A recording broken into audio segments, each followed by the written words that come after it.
All right, with winter almost over, spring is on its way, and I wanted to make sure I put down a crabgrass preventer before, or basically at the right time.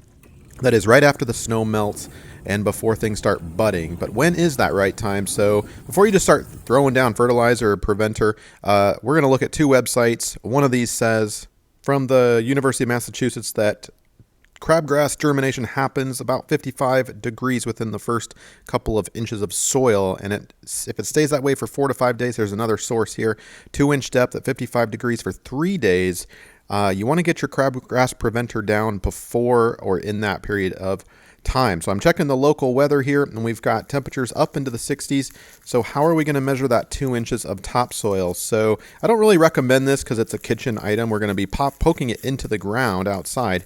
But this is what worked for me. You could certainly cover it up with some saran wrap, and it's got a sharp tip so you can put some padding on the top, but it's kind of hard to jam in there. Now, this is what I was talking about. That in terms of the right time, right? So buds have not started to form yet on any of the trees or the bushes and whatnot. So that to me, and we've got some warmer weather here, so we're gonna pop this in the ground and we're gonna see what the temperature is within the first 2 inches or so of topsoil. And the reason I'm covering this up, which doesn't really work that well, I'm just going to take it off here in a second, is because you don't want any nasty soil, bacteria, or anything getting on your kitchen utensils, right? So that's the idea here. And you can see we're at about 32 degrees still, so nowhere close to 55 degrees. Note we are in the shade, and this is outside, out of the direct sunlight. So we're going to take a few different measurements, 3 to be exact. One in the backyard, one in the front yard. Here's another measurement. And then we've got a side area of the house that is seems to receive a little bit more sun, and that's definitely a little warmer than 32. We can slide it out a little bit further, and that temperature is getting up to, and we basically don't want it to be over 55 for any sustained period of time because germination will have already started. So we're going to clean this off with some bleach, let it sit, and then make sure that doesn't get back into the kitchen cabinet or the kitchen cupboard drawer without being cleaned off.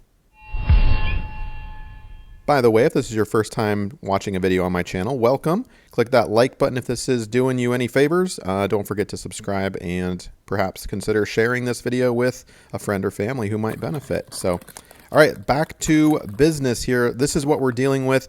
Instead of putting down an actual fertilizer, I'm specifically buying this stuff right here. It's a crabgrass and weed preventer. It has no fertilizer in it because I wanted pure crabgrass prevention this season.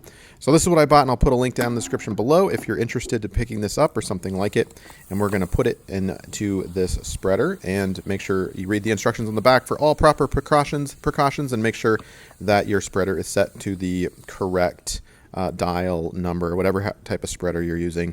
You can see how finely granulated it is, unlike the big beads that you typically see in fertilizer, you know, those colored beads.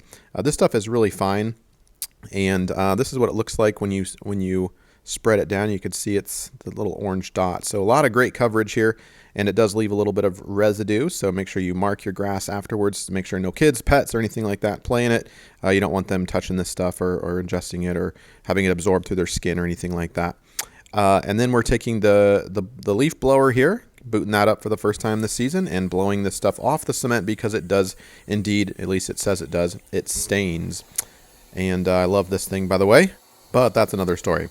And that is how I hope to prevent crabgrass from emerging in the summer or late summer.